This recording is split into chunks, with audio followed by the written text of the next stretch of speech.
Ladies and gentlemen, welcome to It's Rainmaking Time. This is Kim Greenhouse. It gives me great pleasure to welcome Sharón Lynn Wyeth to the show today. And we're going to be talking about her book, Know the Name, Know the Person, How a Name Can Predict Thoughts, Feelings, and Actions. Now, I want to tell you that I've been interested in this science, this ancient science, actually, for a long time. I always wondered, how come it is that people like their names and some people hate their names and don't identify them?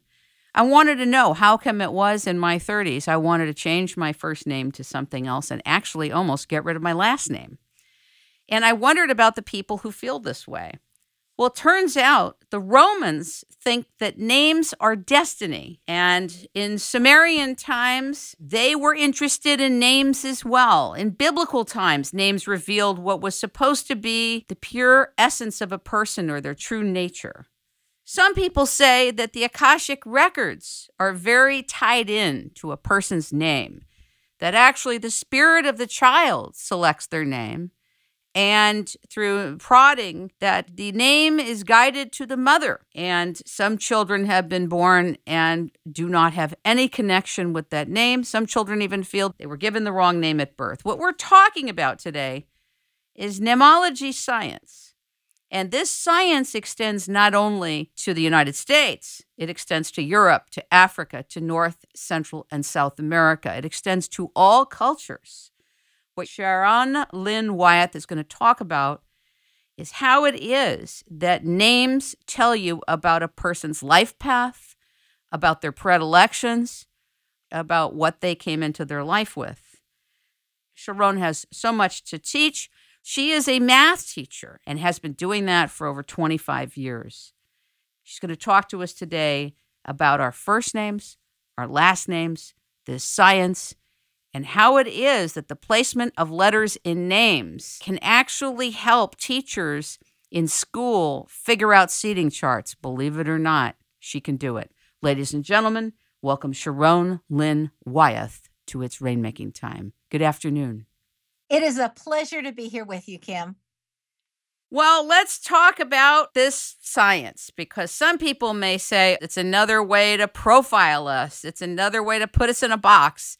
Tell them why that's not so. Well, I look at it as it's another way to get to know someone faster. We all have gifts and we all have challenges, and it makes people very human and very authentic, because you're not going to put somebody on a pedestal and only see that part of them.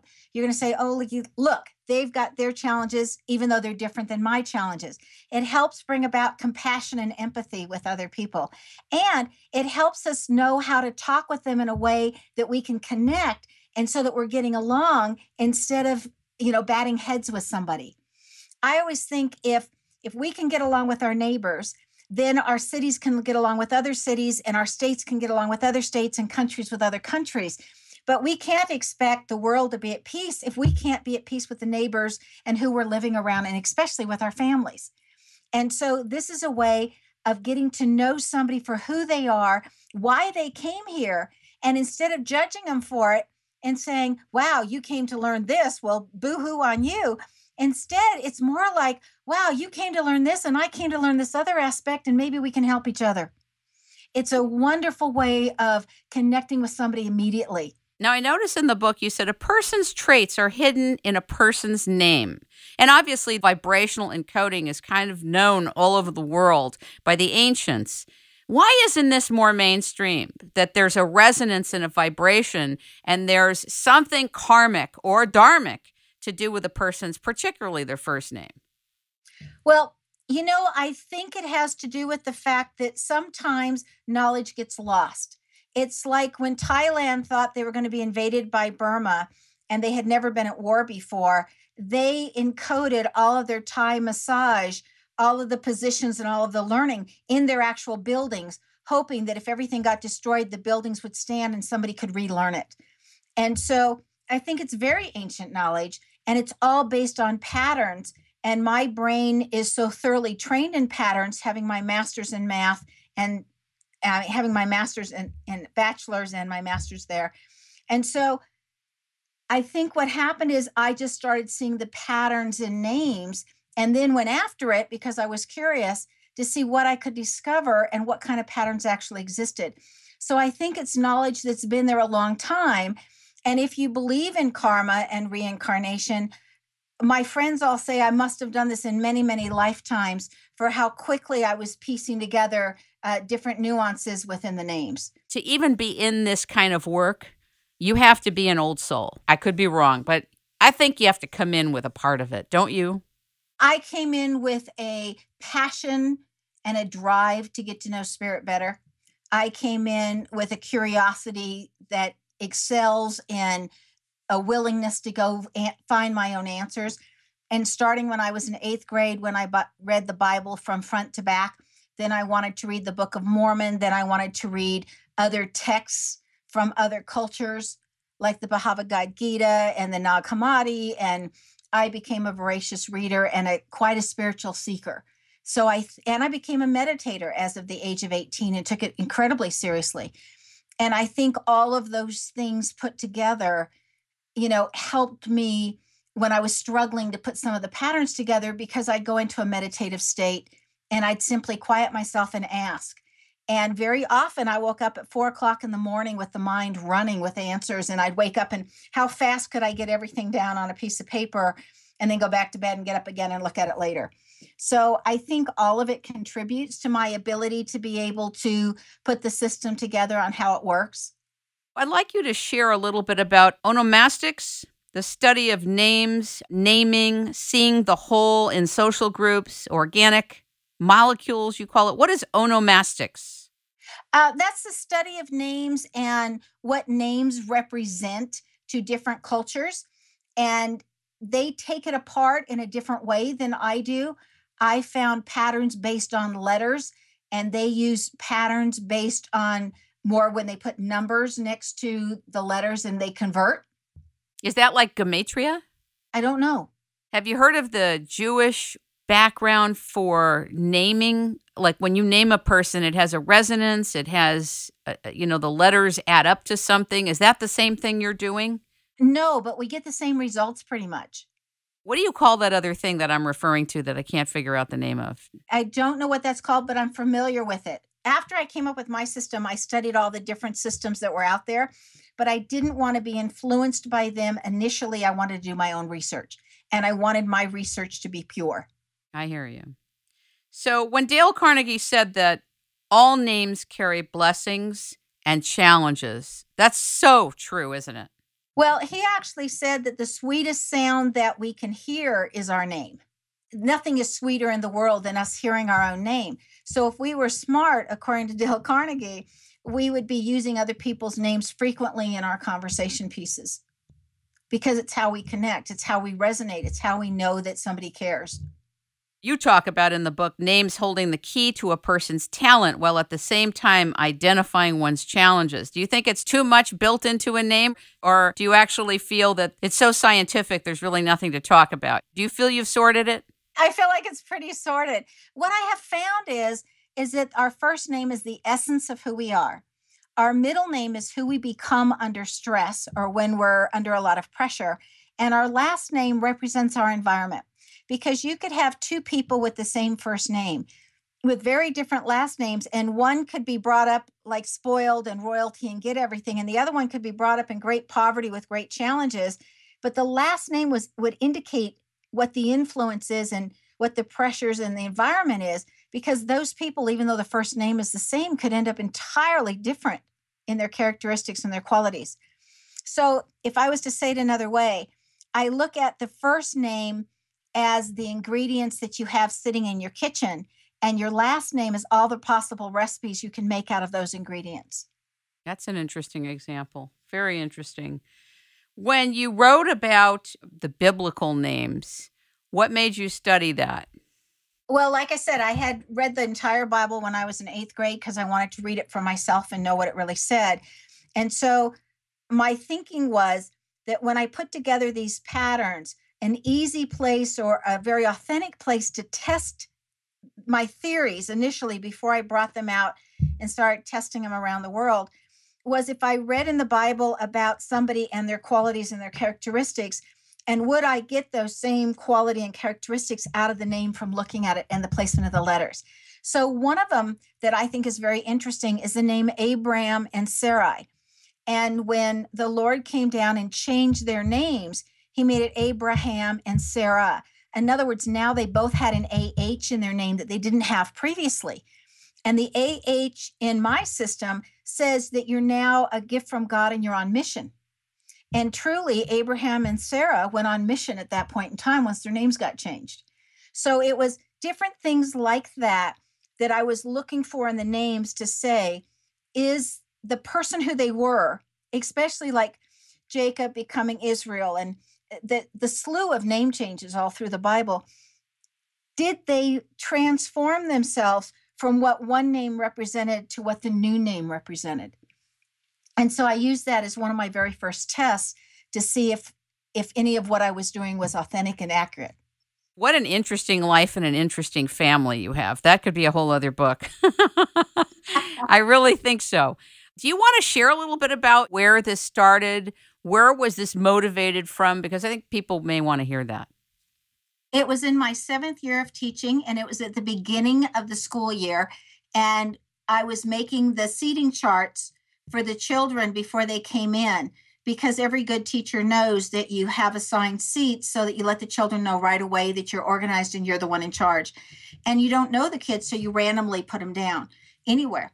But once you get to know your children, you really think hard on who's going to sit next to whom, because you want to create a safe environment. And so you think about their qualities and characteristics and how well people are going to get along.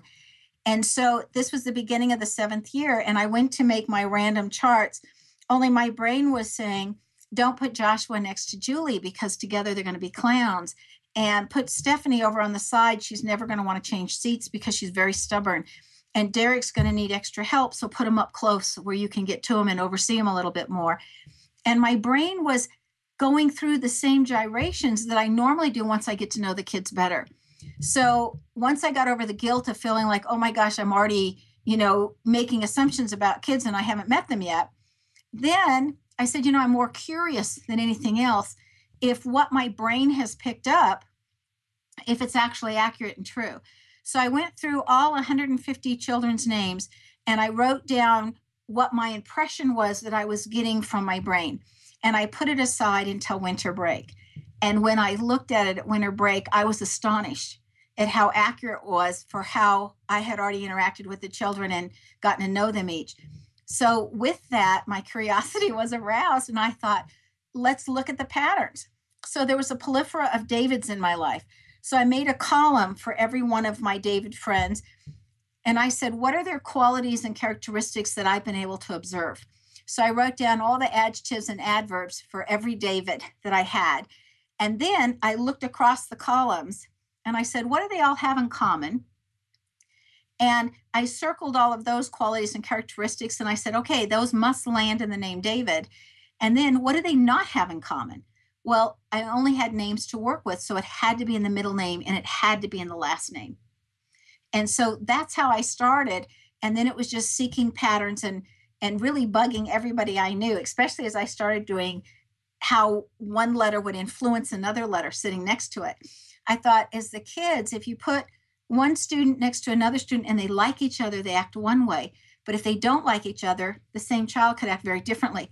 So I started wondering about the letters, if that was the case. And so if you put two letters together, they definitely influence each other and they create something new. So it's just like the letter S is one of the letters that I nickname in my head as being school smart. It means that that person can learn anything as long as they're shown the basics. So, and the letter T is those people are competitive. They want to be at the top of their game. And if they can't be at the top, then it's like, why bother? And they will be glad to be at the bottom or not even try at all. But you put the ST together, and that brings out both the challenge and a gift. The gift is that they're very persistent and they don't give up. But the challenge is that they can be very stubborn and they can get in their own way. So even though you have qualities and characteristics of every single letter, when you put them together, you get brand new qualities and characteristics. What do you do when you have people that don't have middle names? Like, I don't have a middle name. I always wondered, hey, how come I don't have a middle name? It's because you don't change under stress. You still are your first name. The people that have middle names, it's sometimes we look at them and go, okay, where'd that part come from? It's because they morph into something else when they're under stress. And what I found also is when the middle name is stronger than the first name, those people become procrastinators because it's like they procrastinate to the last minute so they can put themselves under stress so they can get the best out of them that they can. Very interesting. Now, you say that the Druids and the Celts felt that the names of people were sacred, and then also in many other cultures as well. Do you think that most people feel that their first name is sacred? I mean, they know it's important, but do you think they have a sacred relationship with their first name? I'm not sure that they do when they're younger, but I think as people age and they are more curious about life, then they start feeling more in tune with their name. I get a lot of clients that say, I don't understand my name. I've never liked my name. Did my mother name me the wrong name? How would you know that, for example? Is it an intuitive or psychic thing you have? I think it's something that people feel. But when I go in, I say, this is what your name represents. Then the people can tell, yes, that's me, or no, that's not me. So then they would know whether it was accurate or not accurate. Interesting. But the majority of people that have come to me and said, I don't like my name, I don't feel like it fits, so I call myself this other name. Then I say, the name we call ourselves or our nicknames are names that saying these are the qualities and characteristics we wish to present to the world, but it doesn't change innately who we are, which is that birth name. And when I get through describing what the birth name entails, so many people who didn't like their name say, okay, now I get it. Now I get why I had that name. And so they become at peace with their name, regardless if they still want to be called their nickname or not. I've seen that more often than not. When I interviewed a wonderful reverend, metaphysical minister named Roberta Herzog, who wrote a whole book on the Akashic Records, I had her on twice. She was so eloquent, and she talked about exactly a part of what you talked about, which is that a child in spirit form impresses upon the one who will be naming it what it wishes to be called. That is such an advanced kind of an old soul understanding. What made you put that in your book? I wanted to explain why the system works. And so there was both a scientific reason, which is all through vibrational science and how we become our vibration of what we hear all the time. And we hear our name more than anything else. And I wanted to put in the religious backing, that when there were still only 10 religions on the planet, before they multiplied and divided and everybody made up their own, they all agreed on some basic concepts. And one of them was that the incoming soul impresses upon the one who's going to be naming them what they want to be called.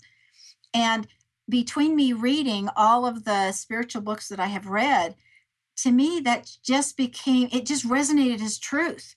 And so many different religions were saying the same thing in a different way that I figured that has to be truth.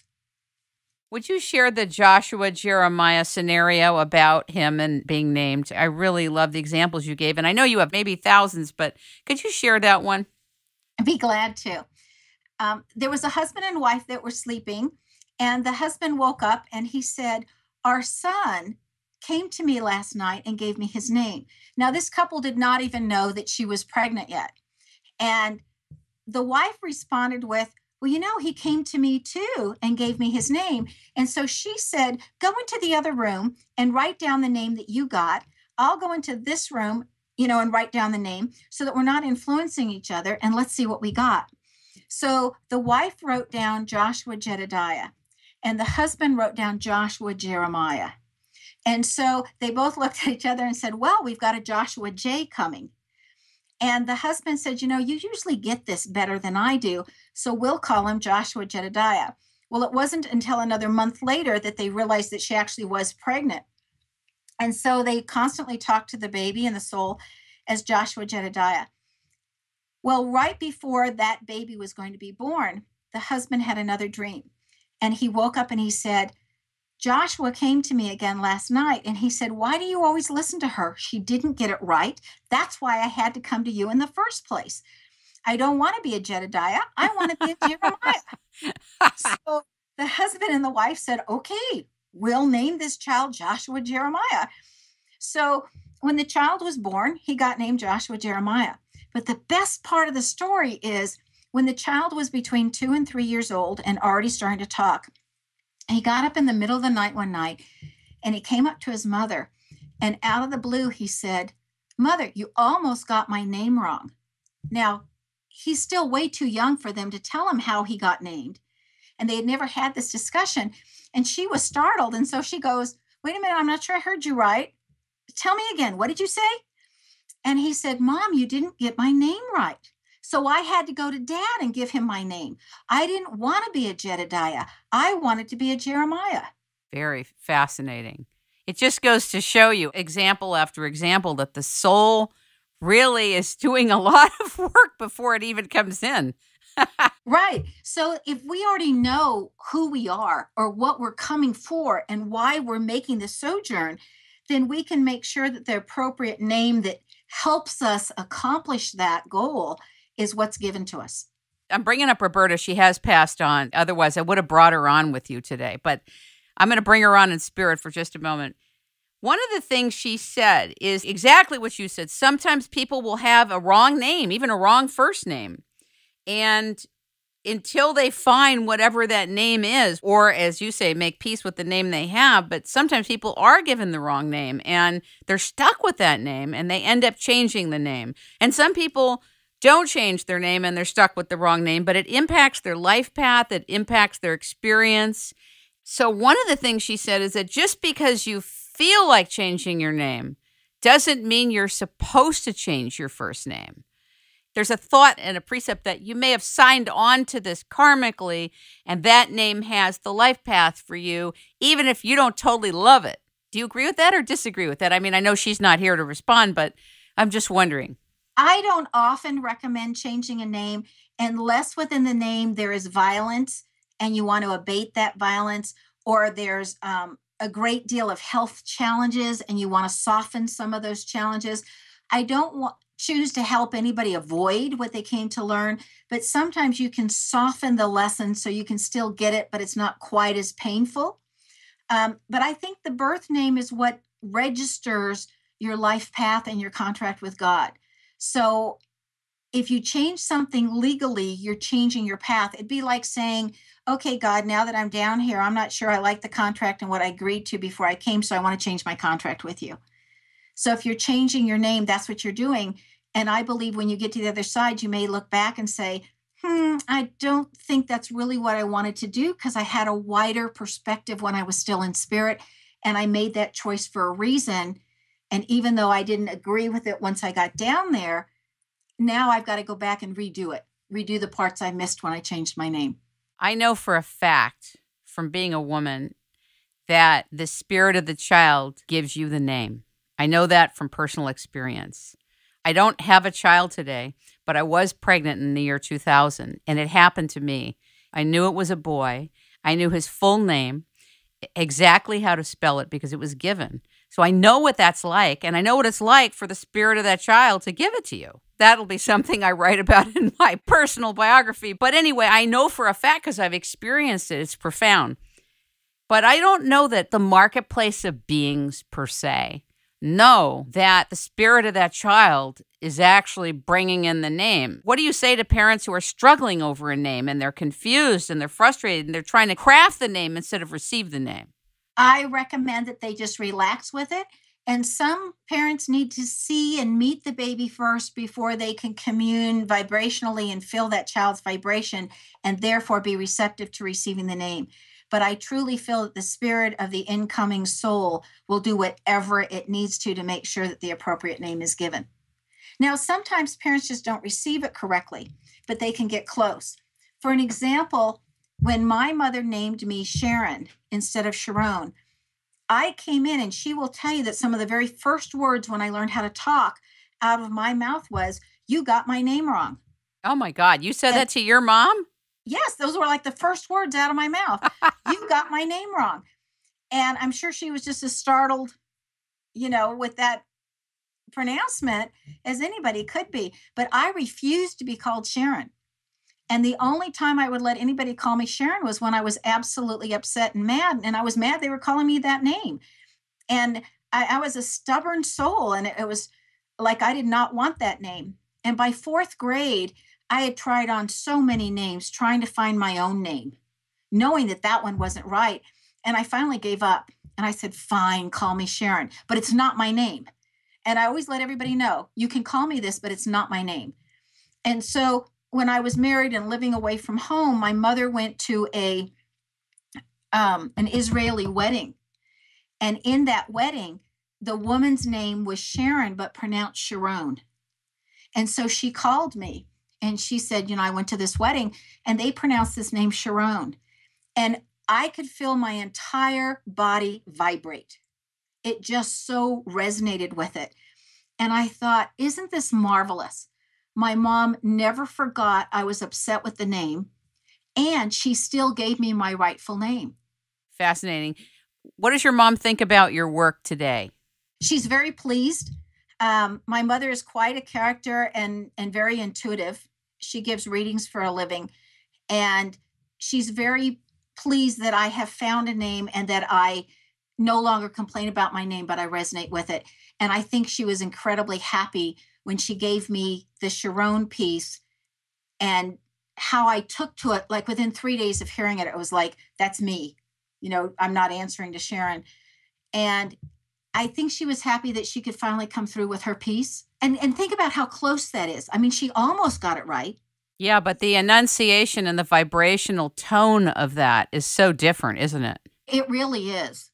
But I'm so pleased that she remembered and she never forgot, so that when she heard that, she was able to share that again. I mean, I think that's quite remarkable. Bravo to your mom for doing that, for bringing that back to you. Let's talk about nicknames. I can't tell you how many people want to be called these nicknames, and the nicknames are nothing like who they are. They're like sometimes letters of their first name and letters of their last name.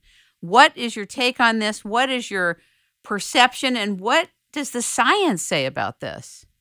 It really says that we're focusing in on a portion of that which we came to do, and we want to excel in that particular portion. For an example, there's a man named Joseph John Dewey, who is an incredible author. And he is just absolutely brilliant in his biblical knowledge. And he writes a series of books called The Immortal.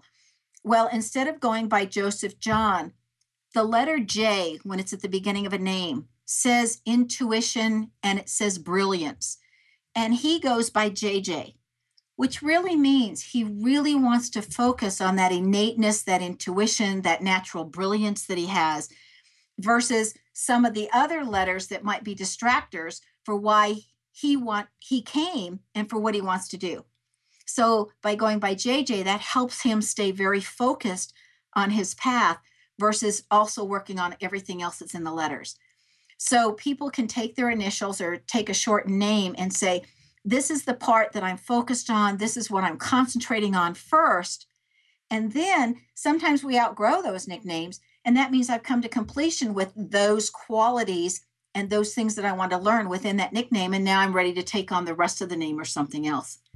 The Indians had ceremonies like that, where somebody would outgrow their name and the tribe would say, yes, you've accomplished those challenges and that which you gave yourself within this name.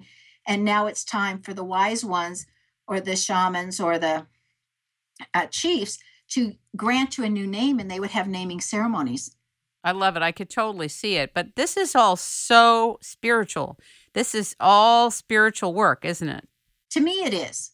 It's also all patterns. And so it's where you want to take it.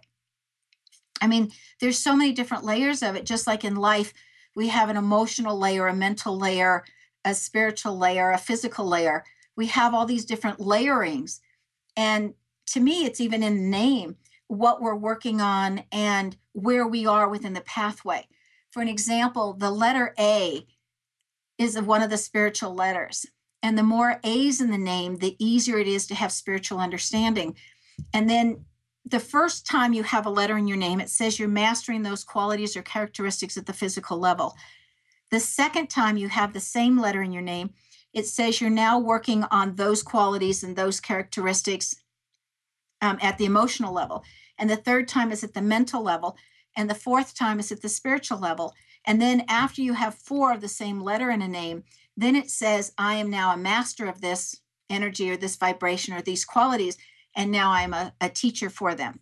So you look at Paramahansa Yogananda and all of the A's in his name, and you look at a lot of the Indian yogis and how many A's they have in their name. And it's a very spiritual letter, and especially once you get enough of them in your name. But it's not the only spiritual letter. Your grandmother has 8 names? Yes, she did. That is the wildest thing in a book on know the name, know the person. Share a little bit about that. That was funny. Well, my grandmother, it was born in Germany. And in Germany, they needed to name every child and make sure that every relative was included. And so she got one of each of her relatives' names. And that gave her 7 names. And then when she married my grandpa, then she got his last name also, which gave her the 8th name. So she had all these names to hold all these characteristics that the family had, that the family didn't want to lose any of these qualities. And it's so different that in Mali, Africa, they don't want to name the name of the same name in the family because they want new qualities and characteristics to come into the family. So, it's a cultural thing. For sure. And I thought it was interesting that you've looked at all these different cultures because, like, for the Chinese, you give your last name first. That must have been wild to look at the patterns of the placement of letters when the arrangement is totally different. Well, it also says a lot about the culture because in China, the culture of the family oversees or is more important and more dominant than the culture or the individual will. And so you notice that the last name or the environmental name comes first and then the first name. So what really helped me is I've lived in China, I've lived in Germany, I've lived in different cultures. Wait a minute, where'd you live in China? Don't go so fast. I want to hear. I want the audience to hear. Where have you lived? I moved back here in 2009, back to the States from living in Shanghai, China. I was teaching over there. I have also taught in Baumholder, Germany, even though I lived in Neubrücke. And I have also lived in Tokyo, Japan. Does that mean you speak those languages fluently or partially or none? It means I can get around. Sounds like it. You're the right one to travel with. Well, I think really my daughter is. She speaks 6 languages fluently. Oh, my God. Where is she? She just recently, last year, moved back to the States. She was living in Israel before that, and Bangladesh before that, and France before that, and Mali before that, and she gets around also. Wow. What an interesting family. Now, I noticed you showed in the name Israel, Israel. Is is the feminine, RA is the masculine, and EL is godliness. How did you come up with that? Well, a lot of it came from different reading of Egyptian texts and some of those main books. And Isis is the IS, and it carries the same qualities and characteristics of Isis. And then the god Ra in the Egyptian text, and that's your masculine. And the RA is that masculine spiritual energy. And EL stood for the Elohim. And so that was those that had the qualities and the characteristics of God. And so you put that together and you have the masculine, the feminine, and the godliness. How many people in your experience of all these years you've been doing this are asking you to help them craft or compose names for their companies? I would say I get about 30 to 40 requests a month for that. Wow. Do you feel pressure when people ask you on that level? Because you're not really called to help people come up with a name for their child, but to come up with a name for a business is a big deal. Actually, it's easy because you ask the person to do a lot of homework first. You say, what qualities and characteristics do you want represented in your name? And what services are you offering? And what is it the most important that your customers are going to feel when they hear your name? And so you take all that information and you translate it into letters and the different letters that can represent the same thing. And then you start playing with the letters. And usually it only takes about an hour to an hour and a half. And the customer goes away and says, I so resonate with this name. I've got it. You have to have come into your life with this. There's just no way. There's no way anybody could just come in and just, even if they put the patterns together, to have that kind of knowing. Well, it's really interesting. Every July, I give a class and I teach this to interested parties on how to do it. And what took me 15 years to figure out, I teach in 15 hours. And people learn it and people can do it. And of course, I give them little cheat sheets and cheat index cards and whatever so that you don't have to use so much memory with it. But it's amazing to me how fast people take to it. So I think it's something innately part of us that we are recalling even as we're learning it. Or that just those people that have that innateness happen to want to come to my class. I don't know. But so far, everybody who's been in the class, by the time they leave after the weekend, they've been able to do it. What about women who are adopting the name of their husbands? I mean, husbands don't adopt the name of their wives, so we don't need to talk about that scenario. But for women who are taking on the name of their husbands, obviously they're going to take on many things about the husband's family lineage and relationship with the husband, the vibratory sense of that. What's your take for the audience on when people keep the married name, they don't keep the married name? I mean, I know this is customary across the world, so I'm asking a bit of an unorthodox question, but what's your take on this? Well, our last name represents our environment. And when we leave our parents' environment and that last name, we carry some of that with us. And that's why some cultures also carry that name with them, like the Hispanic culture.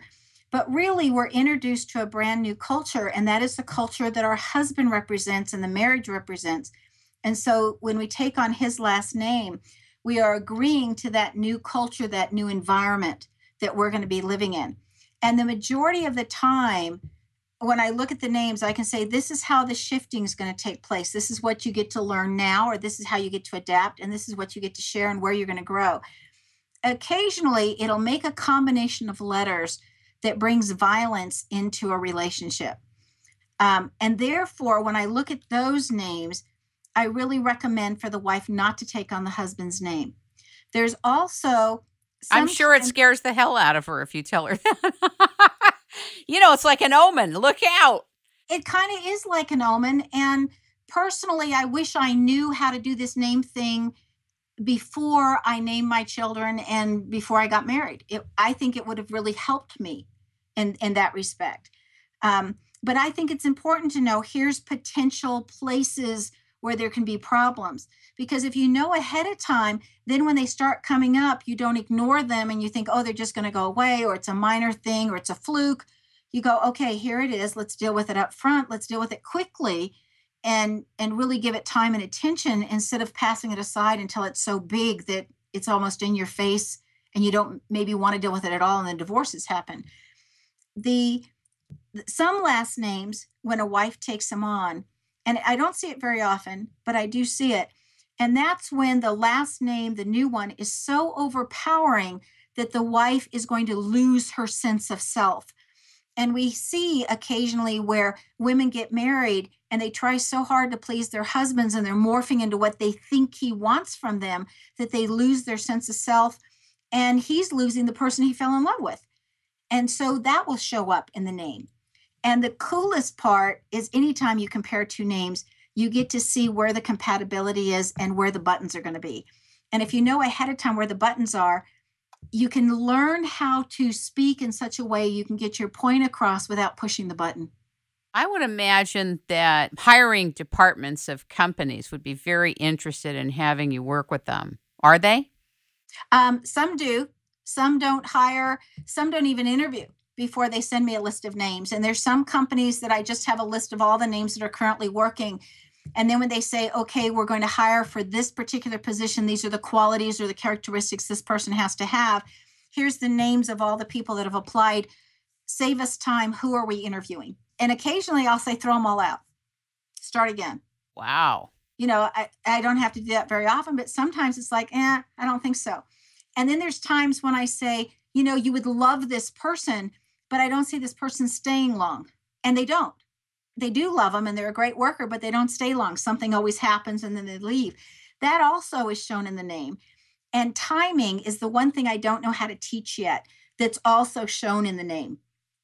And it's like what time in your life or what time certain things are going to happen that you're going to get to deal with. That's almost like at the level of an astrological reading into a name. Do you agree, disagree? Oh, I very much agree. I have very many friends who do astrology for a living. And we're always amazed that what they can come up with, I can come up with almost the exact same thing. And there's some things I can come up with that they're not coming up with, but it's very, very close. And then I traveled for a year with a person who did handwriting analysis. And that was really interesting because we'd go into restaurants and just for the fun of it, we'd do our waitress and we'd end up doing everybody in the restaurant, all the hired help. But we'd say, which one do you want, handwriting or your name? And we could get the same information out of their handwriting he could that I could get out of their name. So I think it's another tool. I laughed so hard in your book when you talked about Larry King and his real name. We've got to tell people it's a crack up. I'm sorry, Larry, but Harvey Zeiger. Is that it? Is it Zeiger? Harvey Zeiger. Let me tell you, Harvey Zeiger probably wouldn't be doing what Larry King did. Holy Toledo. Now, on a situation like with Larry King, what the heck made him change his name? He was looking for a theatrical stature, but wow, King. King, because what do you want to do, though? You want to be on top, right? Yeah. And you want to rule. And doesn't he rule at the nighttime shows? Well, he certainly did for years. And people loved him. No matter what they thought, they loved him. And he was very personable. And what's very interesting is if you look at the name Harvey, Harvey ends in an EY. And any name that ends in an EY, those people are rescuers. They like to rescue people and animals and you name it. They just rescue businesses. They're rescuers. And yet his new name, Larry, still has the Y, which is that likability and that charisma and can get along with anybody. But now he doesn't have to rescue them. He can just enjoy them. And also in his name, Harvey, the AR is still in Larry, the AR. The first vowel says so much. And then you've got these combinations, but the AR says, I have fairness issues. And I want the world to be fair, and I want to be just. And so if you're looking at the names and comparing, because there's always 2 or 3 letters that will be the same quality or characteristics, they just come at it from a different direction. And so when you're looking at his name Larry over the name Harvey, so many of those are the same. What he doesn't have in the name Larry that he has in the name Harvey, but it's still innately him because it's his birth name, is his charismatic appeal that's in that V that he doesn't have in Larry. But he still has it because it's his birth name. But I love the fact that Larry King has so many of the same qualities. They're just shown a little differently. Can you talk about a couple of public figures that you've taken a look at that people could recognize? Is there a few public figures besides Larry, but maybe another one? Well, let's look at Barack Obama. In the CK, or in that K is a leadership skill, and the CK is you're leading for different reasons. But both the C and the K are leadership letters. And no one letter only has one quality or characteristics that goes with it. It comes with a whole package. But the CK combination is people that are actually fast thinkers or are able to deduce things fairly quickly. The B at the beginning of anybody's name is very competitive. They want to be the very best at what they're doing, or they at least want to appear as the very best of what they're doing because they're highly competitive. And Barack Obama is going to think quickly what has to happen and able to get himself out there so that he can appear to be the best. Or he can be the best in his mind. What I find interesting in that name is the OB that the last name starts with, because the O and the B combination together means narcissism. And so people that have that combination in their name, and this one would be he was taught it. He didn't innately come in with it because it sits in the last name. So he learned it as he was growing up. And I always questioned when he was first running for office, do I want somebody in office who's narcissistic? Are they going to have our country in the best interest of our country? Will that also be their interest, or where their own interests supersede the interests of the country? So that was an interesting name. And then he was running against Romney.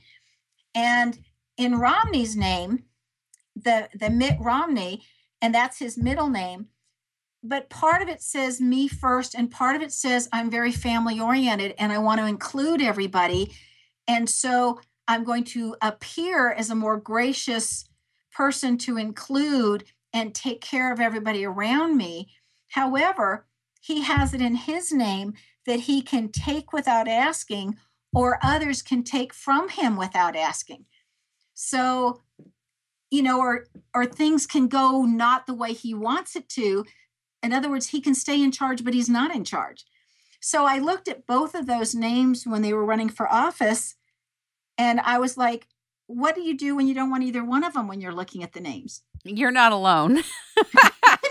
Hey, I was so angry with what the offerings were that I voted for Roseanne Barr because I found out that our voting systems are electronically unsound and that you can't secure a democracy with them. And I had Stephen Spoonamore explain this to me on his videos. But you know what would be kind of neat? Barack Obama, that's not his real name. That's not his birth name. His birth name is Barry Soetoro. So it'd be really cool for you to do a piece on that, because then we compare, right? I mean, I realize we're dealing with Barack Obama, but Barry Soetoro, it would be interesting to know him. Well, in Barry Soetoro's name, it has a lot of those R's, same like in Barack, okay? And those are people that need to have private time and alone time and able to regenerate themselves. And if they're out in the public eye too much, they'll start making mistakes or errors or putting their foot in their mouth just because they haven't gotten their regeneration period in their alone time. But the name Soetoro says, I want to be famous. I don't care how I get known, what I get known for. I just want to be famous. Well, he's becoming very famous. He's becoming very famous. But notice even Barry and Barack, they both start with that BA. They both have that competitive spirit. They're both learning how to be even more competitive. There's a lot of characteristics because Barry starts with the BAR and so does Barack. When he changed to Barack from Barry, he's saying, I can handle being in the public more comfortably than I could as a Barry. I can think faster on my feet better than I could as a Barry. Barry was probably more likable. That's what I feel. I've always felt that. The name is just more likable. And in Soetoro, he was willing to learn from others. And in Obama, he has the arrogance and the narcissism, which is not in Soetoro. But in Soetoro, bless his heart, he still wanted to be on top. He wanted to be famous. And then he wanted to be an adventuresome soul in the sexuality department. No comment there, if you know what I mean. I think that he probably is or was, and it's not my business, if you know what I'm saying. What's really fascinating, though, is so much of that shows up in a name. I was doing a fundraiser for a school in Washington State, and groups would come up at one time, and all the kids made a donation, and they'd hand me their cards with their names on it, and I'd go around that whole group quickly and see what could I say to each person that could make a difference. And then they would leave, and then the next group would come up. And there was this one group of boys, and I looked at this one name, and I thought, oh my gosh, what can I say positive about this name? So I put it on the bottom of the stack. I did all of his buddies first. They all got to see the accuracy. And when I came to his name again, I looked at it, and all I saw was date raper all the way through the name. A really serious problem. He'll end up in jail with it, according to his name. And I thought, what can I say to him that could make a difference? And so I looked at him and I said, you came into this world to learn how to consider other people's reactions and your actions and how they affect another person before you cause your action to happen. And if you can start to think how your choices could affect another person and then make different choices at times, maybe that can keep you out of jail. And then it was like, next. Wow. What did he say? When at first I said to him, I said, touch is really important to you. All of his buddies were like, whoa, ho, ho, she's got you, because they all know what he's doing.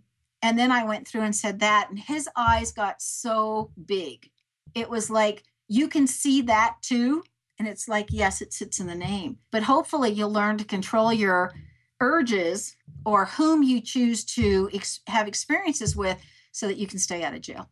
Wow, that's remarkable. You have a gift even more than this. I mean, I am sure you have some clairvoyance in there too. Hybrid gifting. I think everyone who has meditated as long as I have would have some of that. When I was 18 and I was introduced to transcendental meditation, what my sister told me when she was introducing me to it, she said, the people in the East have a different kind of connection with Source, and it comes from 20 years of meditation, and they say they all get it within 20 years. And so that my first reaction was, well, if it takes 20 years, I best get started. Instead of saying, wow, that's too long, I don't want to do that. I was like, well, wow, if it takes that long, we need to do that. And so I meditated twice a day, and somewhere in my 16th year, I started receiving insights. Wow, that's fantastic. How long did you meditate? Like 20 minutes, 10 minutes, 5 minutes? How long? I did 20 minutes twice a day, or I did 1 hour once a day. That's incredible. Incredible discipline. I have, if you look at my name, all three of my birth names end in the letter N. And when a name ends in the letter N, it says what I jokingly call anal retentive to details. And I just think it's that same thing that made me a math major. It's that same thing that said once I set my mind to wanting to be able to be connected, if it took 20 years, fine, let's do it. Have you looked at the names of countries, knowing that some countries have been renamed, but have you ever looked at, like, for example, the United States of America or the USA? Yes, I have looked at different names. And what's really interesting is how we rename countries, because Germany is not called Germany, and it's called Deutschland.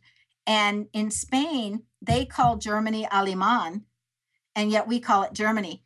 And if you look and you analyze the different names of what they call themselves versus what others call them, you can see how they look at themselves. Like Deutschland looks at themselves that they can fight any battle and that they're strong. And it may be difficult, but they're a strong people, and they will always rise to the top, and they will have fun doing it, and they feel very connected to God. And yet when the Spanish people look at Germany using the name Alemán, they think that Germany is raised or created on a false sense of belief, and they're not seeing things clearly. And when we look at them as just a physical people that is very powerful, but we don't give them credit for a lot of other things other than their physical strength. So that when you look at a name from what we call a country versus what they call themselves, you can see our impressions of that particular country. And you can see where the conflict's going to be when you compare the names of what we call a country versus the names of what they call themselves. That's fascinating. Absolutely fascinating. So the Germans refer to their own country, even though we have them down, their country as Germany, as Deutschland. As Deutschland. Well, it's just like Spain calls themselves España, but we call them Spain. And if you look around the world, we've had the arrogance of renaming everybody. So when you do the naming process, looking at the name of a country, you're taking the name they gave themselves, correct? When I'm looking at what they think of themselves and what they think is important. Because that would, I'm sure, influence a dharmic path and a karmic path for that country, yes? Yes. For an example, España literally says that the arts and the creativity is very important to them, and the math and the science is not nearly as important. Where in the United States, the math and the science and the mental, that way is so much more important than the creativity. And so if you go to the school system in Spain, they reward all the painters and the artistic people and the creative people. And okay, great. So you're interested in math or science. Where here, if you look at our school system, if you're not doing well enough in math or science, you get deprived of those electives because obviously they don't have as much importance.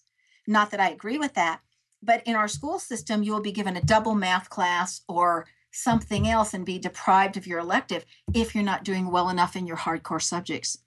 That's really fascinating.